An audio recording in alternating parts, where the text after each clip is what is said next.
नमस्कार दोस्तों, आज की कहानी है एक नाव बताशे। बहुत ही मजेदार कहानी है, चलिए देखते हैं। एक किसान जब मेले से लौटा तो बड़ा शांत और चिंतनशील अवस्था में था। पत्नी उसकी हालत देखकर चिंतित होते हुए कारण पूछा। तब किसान ने कहा, अरे भाग्यवान, एक नाव बताशे का इंतजाम करना है। यही सोच रहा हूँ कैसे करूँगा। नाव को बताशे से भरने में तो हजारों रुपए लगेंगे और हमारी इतनी औकात कहाँ। पत्नी ने पूछा, आखिर क्यों चाहिए एक नाव बताशे, ये तो बताओ। किसान ने बताया कि जब मेले से लौट रहा था तो सरयू नदी के पास से गुजर रहा था।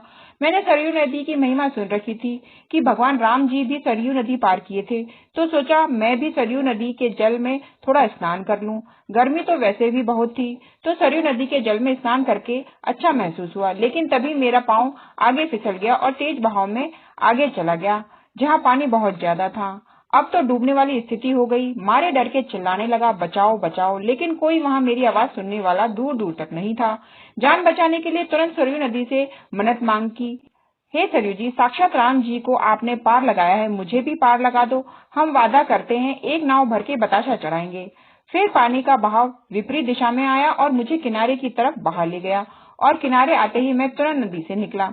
जान तो बच गई, अब मन्नत कैसे पूरी करूं ये सोच रहा हूँ।